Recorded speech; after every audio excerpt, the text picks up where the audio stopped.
So due to the sensitive nature of this content, we've had to present in disguise or assumed identities. I'm Sterling Archer. I am Professor Freaksworth. Or at least that's the identity we'll be assuming. We don't actually believe we are these people. All right, you want to go over the agenda, Professor? Yeah, so the agenda is we'll go over IPv6 is awesome. What the hell is it? Did you do this? Not again. All right. This keeps happening. There are some powerful forces here. Okay, all right. Fix.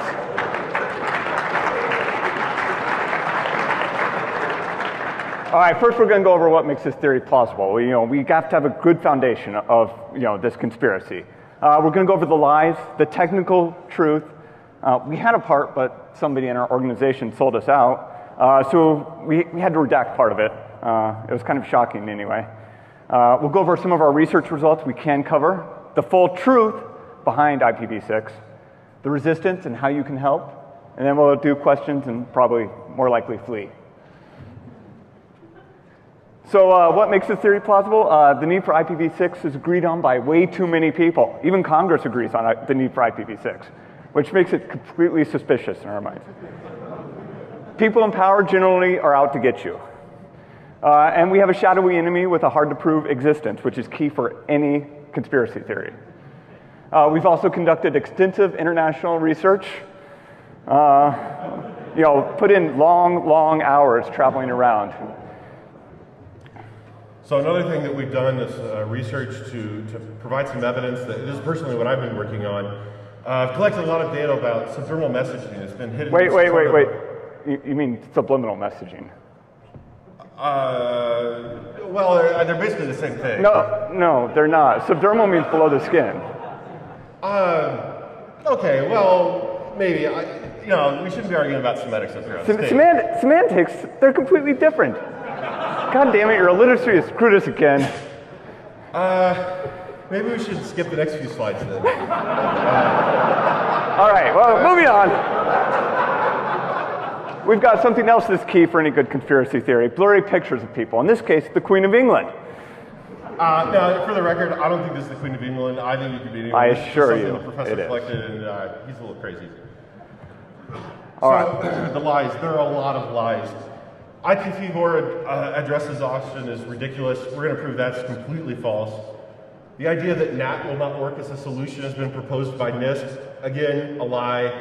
A lot of people think IPv5 never existed. We're going to reveal the truth about that. And then finally, the biggest lie is that IPv6 is here to help us. So the myth of IPv4 address exhaustion. There's only 4.3 billion addresses. Some firms are buying up these address spaces to hoard them. We'll discuss that in great detail, as well as the artificial scarcity they're creating.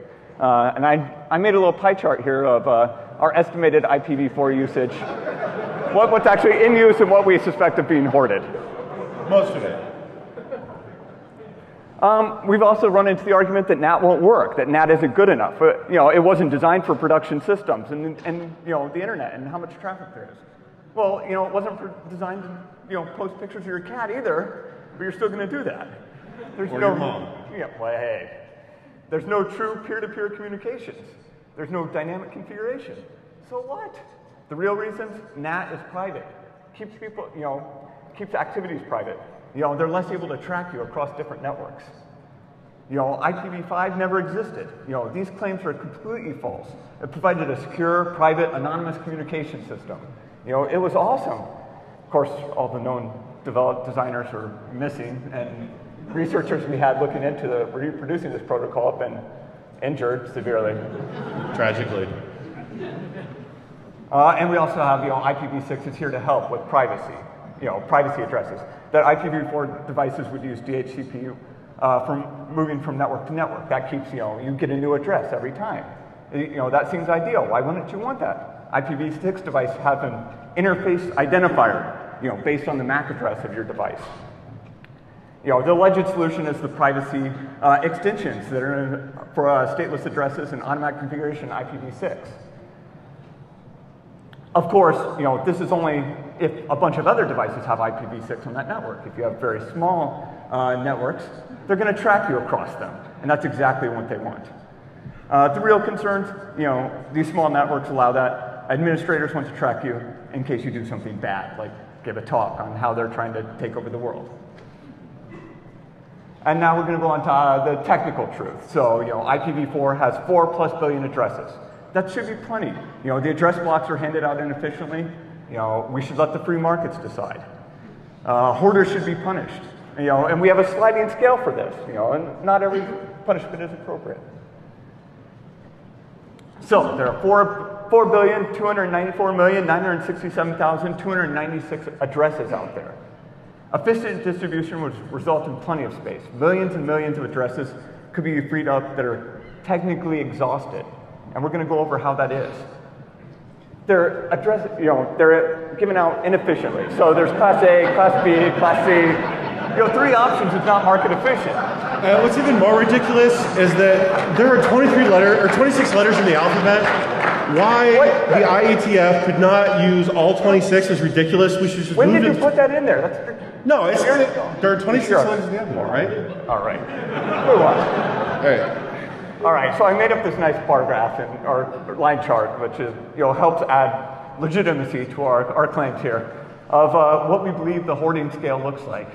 And at this rate, even if we added IPv6, companies would continue to hoard until it plateaued again, and then we'd be stuck in the same boat. Yeah, the idea of peak IP is ridiculous as peak oil. It's just a big scam. Microsoft spent $7.5 million on IPv4 addresses. And it's been all over the press. IPv4 addresses will be hoarded for a black market. So one of the things we promised is that hoarders would be named today, and we will. One of the biggest that really makes us angry is Canada. Aaron has assigned over 80 million IP addresses to Canada. But there's only less than 35 million people in the whole country. And, to be honest, most of them don't even have running water, let alone a computer. So what in the world do they need that many IP addresses for? Here's another list. Now, at the very top, you see the U.S. Department of Defense with over 280 million IP addresses. Now, that's just the ones we know about. This is from public records, from the regional registrars. AT&T has 102 million. Now, granted, they're a big ISP and everything, but still, 100 million IP addresses? Others, Hewlett-Packard has 38 million, the Bluth Company has 28 million, Ford Motor has 26 million. This is ridiculous. General Electric, it's a division of the Steinhardt-Wood Company, they have 17 million. Now, one of the things that we found very suspicious in our research was that the DoD has 280 million IP addresses. It's very close to the number of people in the United States. These are all true facts. So, we started wondering why. And the most logical conclusion that we could come to is they're being used to track people, that each person in the US, or at least most people, have an implant with a unique IP address. And as the population grows, the Department of Defense is going to need more IP addresses.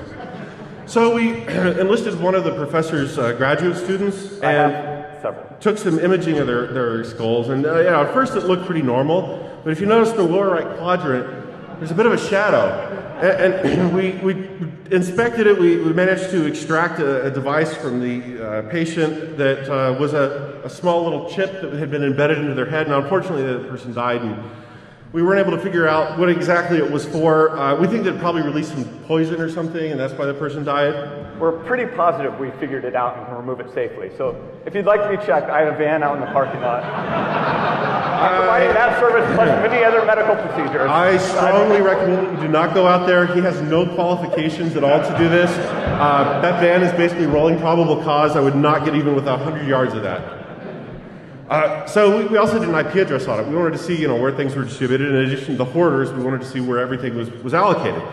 If you add up all of the IP addresses from the registrars, Aaron, RIPE, etc., you come up with about 3.5 billion IP addresses. Now, almost 600 million are for various reserved networks defined in RFC 5735, like private address space, local host, so on. But if you add these up, you're missing over 200 million IP addresses. Where are they? Now, some people in the IP4Truth community think that that's part of the conspiracy, they're being hoarded. Now, to be honest, I have to blame this on RIPE because I've seen a lot of network penetration test reports from RIPE for IP address space that's clearly in Europe, but they don't know nothing about. So I think that if the Europeans got their act together and started recording IP addresses correctly, we wouldn't have that problem. So, how are we going to stop people from hoarding? Public shaming isn't enough. Some people think that, you just throw somebody up in stocks and they're going to be embarrassed and they're going to stop doing it. Being pelted with tomatoes is not going to stop this problem. We need to do something more severe. Now, depending on how many IP addresses you're hoarding, if it's a Class C, I say douse them in honey and feathers. It's embarrassing, but it washes off easily. It's no big problem. Class B, you're talking about 65,000 IP addresses. There, got to go with pitch or with super glue or something. You're going to have to scrub really hard to get it off. But for the Class A's, it's over 16 million IP addresses. You've got to do boiling tar and feathers. Drive the message home. Halliburton. Another option is torch and pitchfork mobs. We were talking just the other day about how they're very unfairly portrayed in movies as being irrational and of no use, but really they serve a very useful purpose in preventing unethical behavior and research. They have a very rich historical tradition that we should not be abandoning. If 1,000 people with torches and pitchforks showed up in front of Hewlett-Packard, you better believe they're going to relinquish those 38 million IP addresses. I think it's worth a shot. All right, well, here we have part 4, which has been redacted. So I just replaced this slide with a nice picture everyone can enjoy. Moving on, the full truth. Who's not to blame? Highlighted ancient texts we'll go over. Numerological analysis. We'll discuss the secret meetings, where they've been meeting, what they've been talking about, intercepted communiques, the actors, and of course, the nefarious cabal. So the first thing that we want to make clear is the Irish are not to blame for this conspiracy. There's a fringe element of the IP4 Truth movement that blames the Irish, and that's not fair. To be blunt, those people are racist. We're not racist. They think that it's some sort of scheme to get revenge for the potato famines. It's not the truth. The caricatures of the so-called simian Irish that were popular in the 19th century became very inappropriate long ago.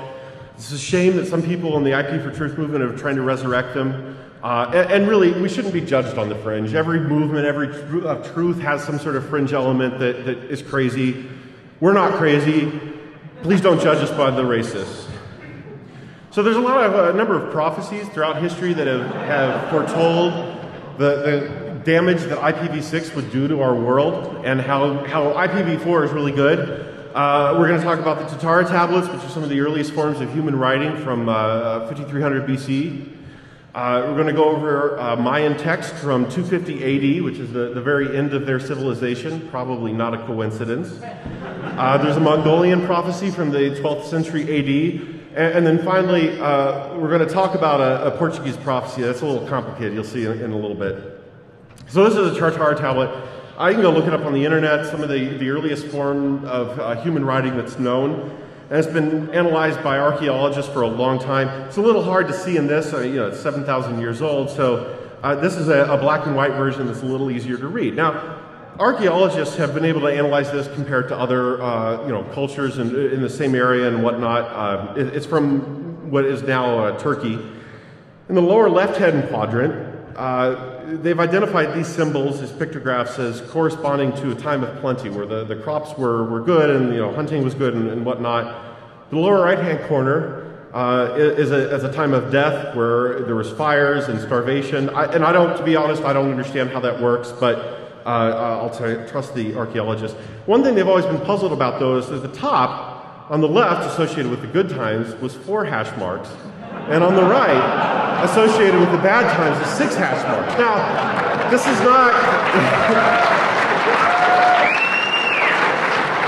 not conclusive evidence. I'll be the first to admit that. It could mean a lot of things, but it kind of makes you stop and wonder, was our doom foretold 7,000 years ago? Something that's a little bit more obvious comes from the Mayans, much more recently, a little over 2,000 years ago. Like I said, almost 2,000 years ago, at the end of their civilization. This is a photograph of it. The translation is, in the time when great talking spreads across the land, the false prophets of 6 will try to lead the people astray. They will make great promises to seduce the followers of the 4. But beware, the 6 is a demon that will bring only great darkness. When it arises, the demon will desolate the land, and only the false prophets will prosper. I think it's pretty obvious that... Does not sound promising. No, not in the least bit. So, There's also a Mongolian prophecy. This is from 1134 AD. Now, there's a lot of, this is fragmented. As you can see, there's a photograph of one of I think it's parchment or something along those lines that's damaged, so there's pieces missing, but you can still get a pretty good picture of it. Some of the highlights are it correctly identifies the invention of the internet and the World Wide Web. Now, the Mongolian 17-year calendar has animals associated with it, and they correctly line up with the actual dates when the internet was invented and whatnot. It refers to the 4th and the 6th languages. Now, I mean, obviously, 800 years ago, there wasn't, or 900 years ago, they didn't have a word protocol, so you have to realize that they're struggling, these seers were struggling with their limited language to describe modern technology. So it's a little long, I'm not going to be able to go over all of it, but for example, the beginning of it is in the year of the fox, which matches up to the year that, the year the internet was invented was the year of the fox. The army, DARPA presumably, of the great nation of the West, something maybe builds, don't know, relays across the world, and the great nation will become greater. And the merchants of the world will see the relays, and something profit, so the great nation will share the relays with all the merchants. Now, obviously, the DARPA eventually started sharing the internet with merchants. It goes on to talk about how corrupted men of the world will want to destroy the signals, that they realize they have to, that the evil men invent a 6th language for the signal relays, but they were ignored because the army and the merchants realized that the language was good. Let's see, it goes on. So this is the last, sorry, what's that? And with great fear, the evil men will see that the people are gaining wisdom, so they will redouble their efforts to destroy blank. The evil men will spread a great lie across something web. Something 4th language is simple and only for the stupid. And the army and the merchants will be fooled by the evil men and will begin to speak the 6th language. The evil men will rejoice for their domination of the world, and the destruction of something is nigh. And we don't know what that something is. It could be the internet, it could be the world. I think we can agree that it's something we shouldn't find out. So we have the Portuguese prophecy, and this is a little complicated because we can't actually show it to you. Now, we're risking our lives to bring this to you. I mean, we obviously were in disguise, but there's still a lot of risk associated with it. But there's some things that are worse than death. The Portuguese prophecy, the text of it is in the possession of the Church of Practicology, which is that cult that was started by Stan Lee. Whoa. You don't want to offend them. It's the alien king that lives inside Stan Lee's head. Yeah, okay, whatever. But anyway, we can't, they have a copyright on it, we can't show it, it's very unfortunate, but we have seen it, and we've been able to perform a lot of analysis of it, provide some clues about decoding the RFCs of IPv6, and most importantly, it reveals how cabal members that are controlling IPv6 can be identified. So we also want to talk a little about TimeCube, because TimeCube, while it's not directly related to IPv6, there is a lot of truth that Gene Ray has put on his website. So, for example, if you're not familiar with TimeCube, this is from their website this morning. TimeCube math is absolute proof you're retarded. You can't comprehend fact that cube 4 simultaneous 24-hour days. It goes on. Timecube.com. So, also, there's some more excerpts. Full rotated square will create 16 corners, 96 hours, 4 simultaneous 24-hour day circles within the single imaginary cube Earth rotation. This is the important part. 4 rotations in a 24-hour day are good. Obviously, IPv4. 6 rotations is educated, stupid, evil. IPv6. 1 corner day equals evil. 4 corners equals 4 corner days. Evil 1 day, God claims, corrupts all academia. 96 hour cubic day debunks 1 day as witchcraft. Clearly, Gene Ray is a modern day seer. I mean, it's math just does not lie. No, yeah, exactly. Math does not lie. So we did analysis of 6 as well. Friend 6 was a Nazi official in charge of directing police operations in Germany if they successfully invaded the United Kingdom. Coffins are buried 6 feet underground. Coincidence? Maybe. MI6, also referred to by the nickname 6, is a secret intelligence gathering organization. 6 in Roman numerals is VI, so we think there may be some anti-INX connections as well to this.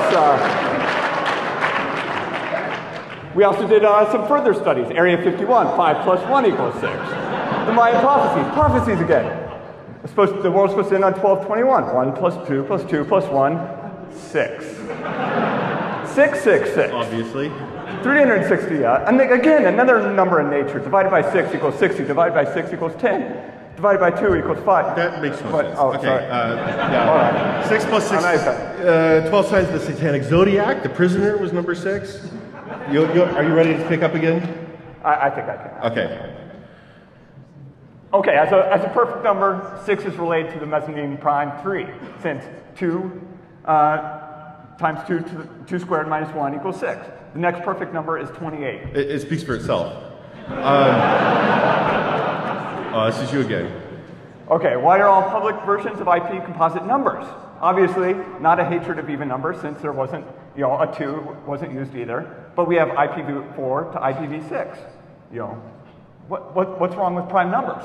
I have a theory that because prime numbers are used for encryption, they think that it's secure or something. I don't know. That's just a theory. Makes me think. So we mentioned RFC numerological analysis. Now there's 5 primary RFCs associated with IP version 6. There's a lot of peripheral ones, but these are the core 5.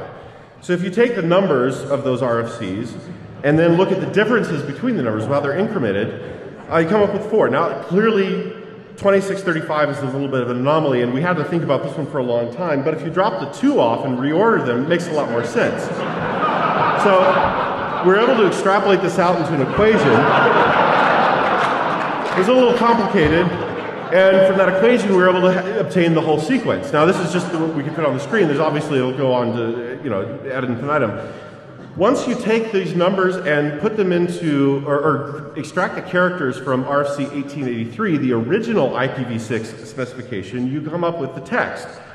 When you parse it out a bit, some plans become clear. We will control all, and then a series of what are obviously longitude and latitude coordinates, and a year. We map these out to several number of cities. Now the weird one is the 4th one, because the 2002 there's just 6 numbers, 7 numbers, and we're not exactly sure why there's 7 numbers instead of longitude and latitude coordinates. There's some fringe people. Well, it's your idea, Professor. I'm a French person, yeah. Yeah, he thinks that it's Stargate coordinates. I think that's crazy, but we do have some evidence in a minute here. So what are these meetings? We gathered information from using mostly disposable teaching assistants. Prague, 1991, initial meeting to push IPv6, then 10 years old. Determined fear must be used. What better place than Prague? I believe they're going to reopen the torture castles. In fact, we may still have some students there. We should go check.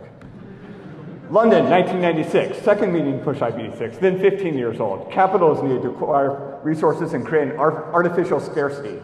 Misinformation campaign begins, the Queen joins the cabal. Boston, 1999, discussion on learning from the Millennium Bug propaganda. Just lies, nothing but lies. What happened? Nothing. Fear tactics of people losing access to pets.com were short-lived. Secret meetings, unknown location, 2002. Key players of the cabal meet. Pictures smuggled out of location at great cost. Communications with grad student lost before location disclosed. Possible they just got drunk with friendly locals who were also great hosts. If anyone knows this location, please contact us. It's critical. Outside Vienna, 2004, emergency meeting. Researchers and unknown government agencies suspect foul play. Evidence of a resistance is discussed. Our lives are put in danger for the first time. Live blogging of subjects like friends, bowel movements are determined to... What? Sorry. We're moving on. Miami? You want to talk about Miami? Okay. I think I can. Progress meeting in Miami, 2010. Police actively providing security for the cabal. Our last gullible TA is discovered, and we really have no idea what happened to him. The actors. Who is behind this? We discussed the cabal, but it may be, the nanobots. XKCT tried to warn us. Devices needed to address and communicate with a nanobot cloud consisting of more than 4 billion bots. Consumption of all Earth matter is now imminent if IPv6 goes ahead. They may be controlling the minds of the other players, including the cabal. If you go to the XKCD website, look at the cartoon, go to the forum. All right, so this is not something that most people in the IPv4, or excuse me, the IP for Truth community believe. This is the professor's very impressionable. Every time he goes to XKCD, he just thinks it's the truth. This is really just garbage. So, what do we know about the Cabal? We've been able to gather a fair amount of intelligence from analyzing the prophecies, from the agents that we've snuck into their secret meetings. We know they wear funny hats. They're evil. They were originally composed of the Pentaveret, the Vatican, the Queen, the Gettys, the Rothschilds, and Colonel Sanders. Yeah, before he went tits up. So, who's in the Cabal? We know that Vint Cerf is. This is a very funny hat that he's wearing here. He looks ridiculous. He invented most of the internet. It sounds like a made-up name. It's, yeah, Vint Cerf. I mean, you might as well go by something like Ulysses Q. Albuquerque. I mean, it makes no sense. Where was he really born, though? We have tried to find his birth certificate. He will not tell us. He won't give it to us. It makes us very suspicious. Supposedly, he was born in the United States, but with a name like that, I don't know. It's a mystery. Tim Berners-Lee, also wearing a funny hat and a weird robe. He invented the World Wide Web. He was made Knight Commander of the British Empire. There's a lot of suspicion at the time of the IP for Truth community that this was done to buy his silence, to make him happy. That perhaps he was disgruntled with the Cabal. Since then, he's fled from England and now lives in Cambridge, Massachusetts. We have some evidence of the theory that we're going to be revealing in a little bit. Sub-Commander Marcos, also known as Mark Mueller. He was adopted in Brazil. His biological parents are unknown. We know he's of German ancestry, and there's some evidence that he may be a clone. And finally, the Supreme Commander of the Cabal. We don't know his name. He wears no hat, but he has larger lace cuffs, which presumably is significant of his rank. He's probably a vampire based on how he looks. And also, we think he might be Strom Thurmond's secret twin brother. So we've intercepted some communiques, as I said. This is from something I gathered from a honeypot operation down in Miami. This is originally an email from Sub-Commander Marcos to Queen Elizabeth. It says, Elizabeth, Berners-Lee is getting restless, this is from 2001, and unhappy with our strategy. He hasn't threatened to leave yet, but I'm afraid that he will. That will be next. He can be a valuable asset, so I'd rather not kill him. Perhaps if you give him some kind of honor, he'll at least keep his mouth shut. And then she replies, done. I'll make him a KBE. He'll love people calling him Sir Tim. Elizabeth Regina. Yeah, they have a confidentiality note at the bottom too. It's kind of weird. So also, there's a lot of ties between the Cabal and the information security industry because, you know, basically they're afraid that we're going to find out the truth, like the professor and I did. So they try to keep people in line. This is a email that was discovered, one of many emails discovered from the Cabal to the head of a large research organization in the information security industry. From the Supreme Commander says, Nick, you've been doing a great job in suppressing IPv6 research. You'll be richly rewarded. I'll be sending you some more agents soon. And the guy replies, thank you, sir. There are some troublemakers that may need to be addressed. We'll dispose of the bodies as normal. We're hoping this isn't us, but it's one of the many reasons why we're protecting our identities today. So, what else has the Cabal done? One thing that we know for sure, because of interrogations of a captured agent, they killed Paul McCartney. This was leaked out by the Beatles, and they're cover to Abbey Road. I think everyone knows that. Paul's not wearing shoes there to show he was killed. We know that they killed him, but we're not sure why. One thing that's been tossed around that hasn't had a lot of evidence is that because there were 4 Beatles, they felt somehow that was a support of IPv4. They're kind of crazy. We don't really know why. What other nefarious actions have they done? They rewarded Al Gore with inventing the internet. Then they punished Al Gore for not supporting IPv6 once he joined the resistance. And now he's doomed to live out the rest of his days in a gefilte fish jar.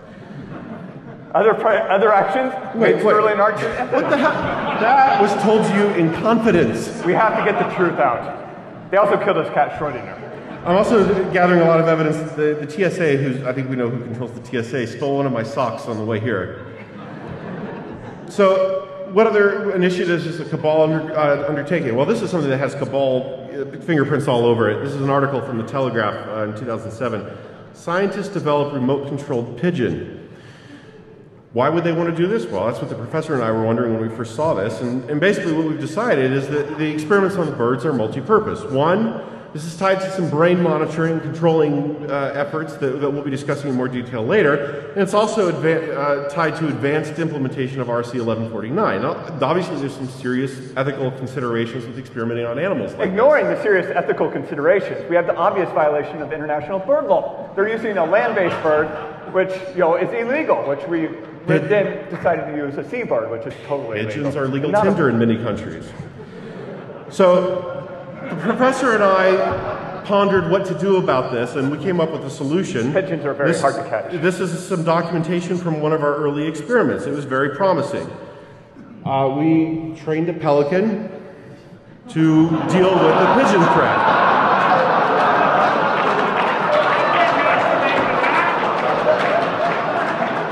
Things were starting to turn around for the resistance. Things were looking good. We were very optimistic that this was going to be an end of the cabal's pigeon research.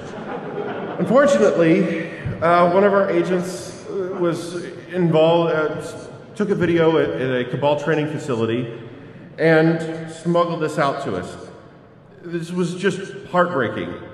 This is one of the pelicans that was trained by the professor. So you can see it's the orca, killer whale, eating it. And they just ripped it to pieces. That pelican was a good friend of mine. All that was left was just floating bits of chum by them, and they were done. And we don't know what to do. I mean, every time we seem to make an advance, they come up with something to stop us. Other cabal initiatives, they're tied to MySpace. Well, they can't all be winners. That's good news, because it shows they can be defeated.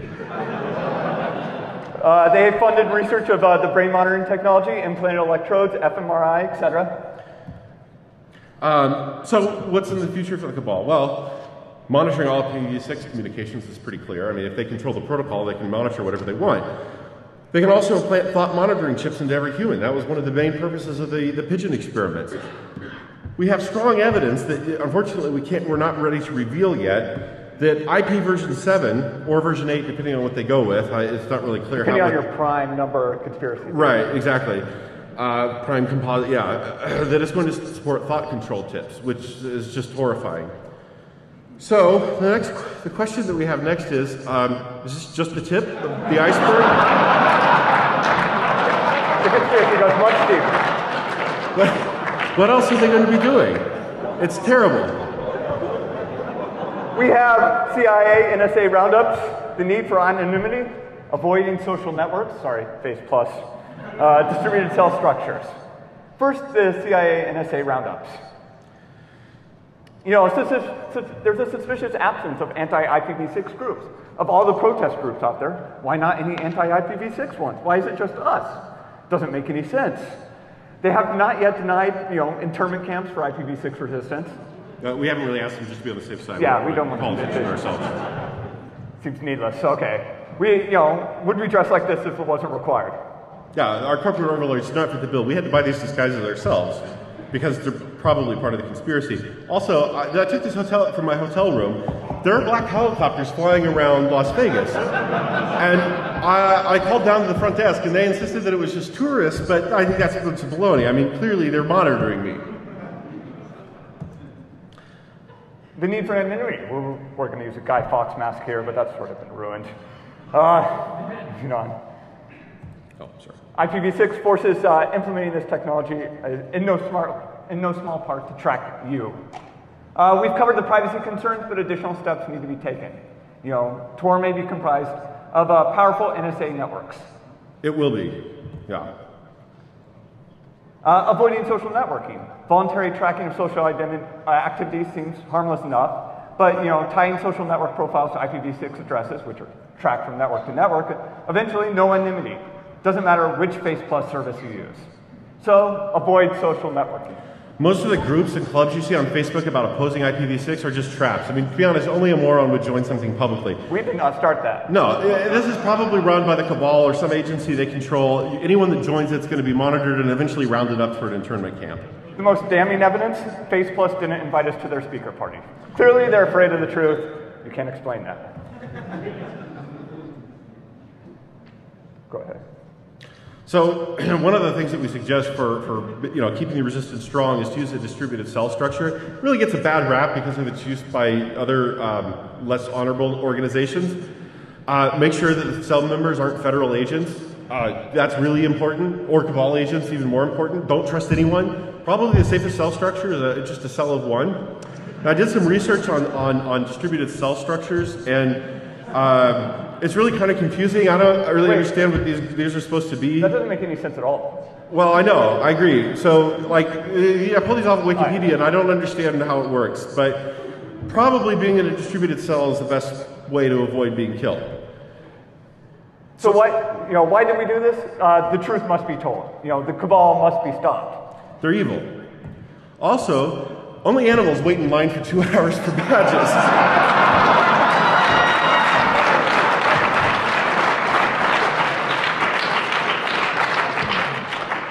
All right, any questions?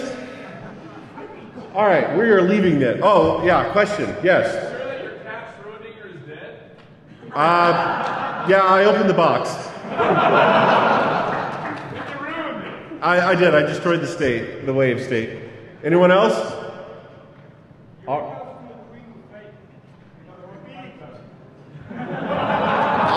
That's a cabal cover-up. Yeah, they were trying to throw us off. You must be with the cabal. That sounds awfully suspicious. They are not fake. We're telling the truth. This is the truth. You're just trying to cast doubts in this. Did you see the math we used? Yeah. The numerological analysis. I mean, we spent a lot of time on this. You can't make that up. Yes.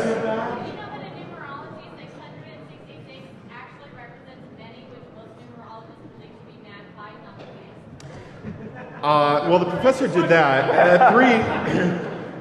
That sounds like a cabal lie, I think. Yeah, I agree. I have to say that's very unlikely to me. Anyone else? Yes.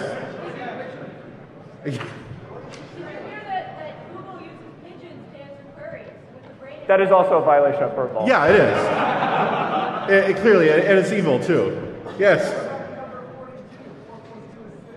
Oh, damn! I didn't think of that. Thank you. Do you want to be a grad student? He's speaking the truth. And there's 6 letters in DEFCON. I don't know. That is obviously a coincidence.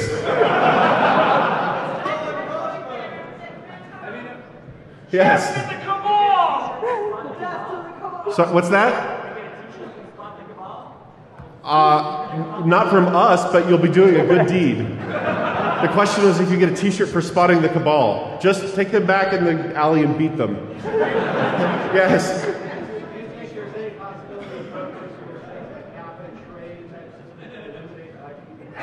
They should, but it's pretty clear that the cabal has completely infiltrated Congress. I mean, they act like a bunch of morons. That's the only explanation. Yes. Sorry, say that again? What? Gibberish. Probably brain controlled malfunction. Yes. Sorry, what's that? Who sold guys like you a panel van? You'd be surprised. That's the professor's van. I don't drive a panel van because I don't need to do things in that. Yes. Sorry, what?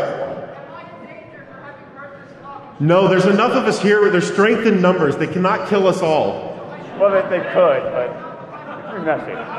We have to take the risk. It's worth it. We have to take the risk. Yes, you the ugly one in the front.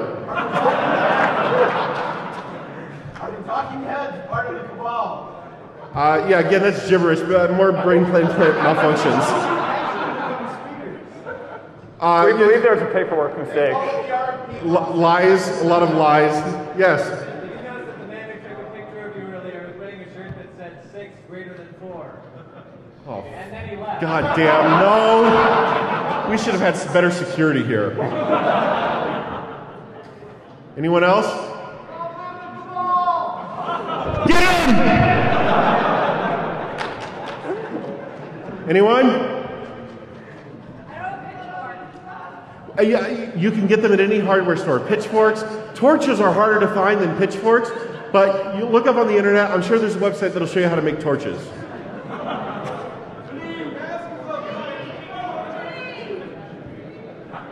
Anything else?